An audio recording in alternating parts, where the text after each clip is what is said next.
Spencer, are you here? I was outside calling you for the last 15 minutes. Sorry, phone's broken. Well, are you coming? We're going to be late.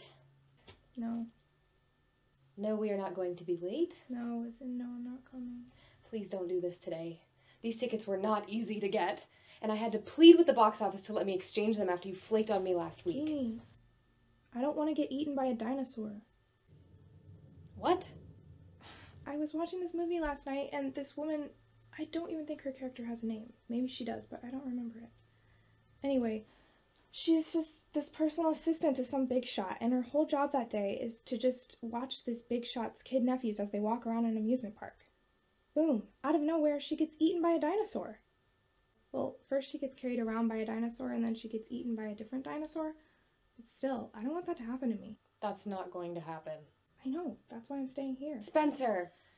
This woman was just like us, a normal young professional. She got up that day and she went to her job.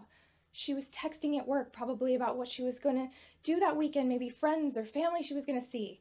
She might have had interests, hobbies, things that brought her joy outside of the daily grind of work. She might have worked this job because she wanted to pay her bills so that she could pursue her true passion of creating papier-mâché corgis or whatever she loved to do.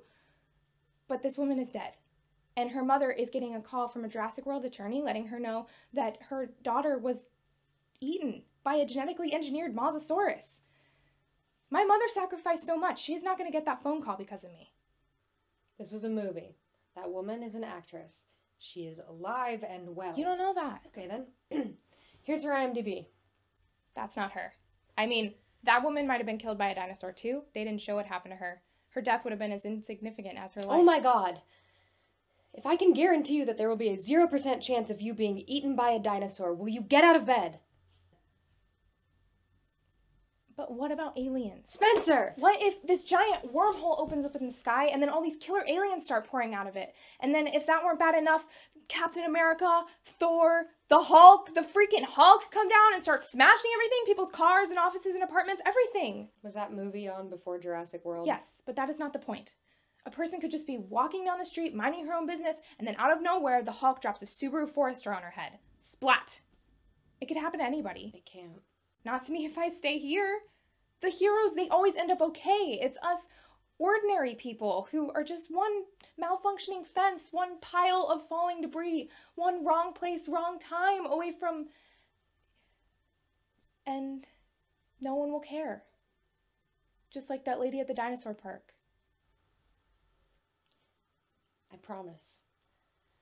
I will protect you from dinosaurs or aliens or dementors or vampires or anything else you saw on TV. Please, Spencer. You can't protect me. No one can. The heroes can't. Captain America can't. Chris Pratt certainly can't. If I leave this room, I'm just putting it up to chance that I'm not going to end up a part of some catastrophic tragedy like Andrew. Andrew? He's this kid that I went to middle school with. We weren't really friends. We dissected a frog together in 7th grade bio, but that's as close as our relationship ever got. He went to that concert last month and he didn't come back because some guy decided to bring a gun. And now Andrew is just part of a number. And he'll stay a part of a number until there's a bigger number, and then he'll just be forgotten. I don't want to be forgotten. It's selfish, I know it is, but what if something happens to me before I do anything important?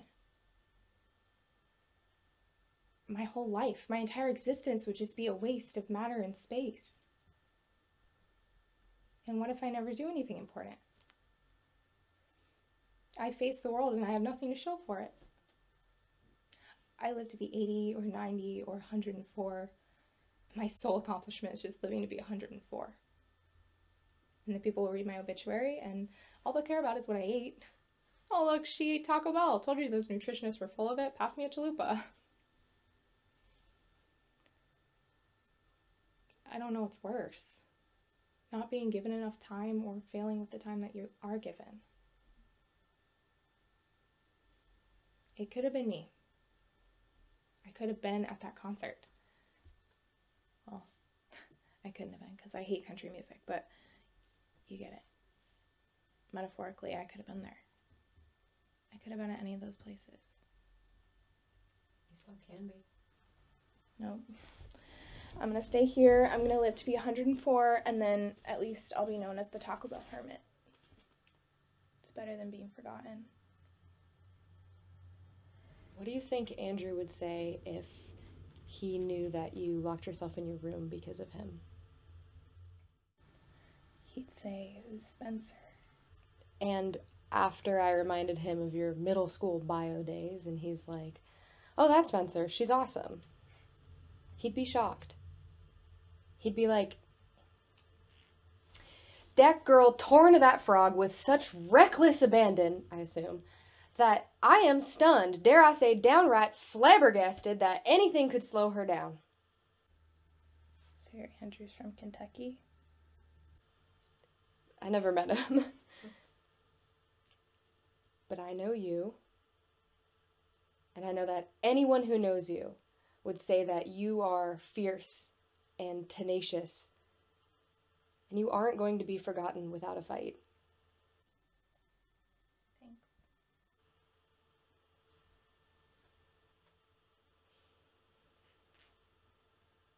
Okay, I'm hungry. Do you still have that pizza that's been in your freezer for like months? No. Okay. Chinese it is then. Hey, I'm sorry about the tickets.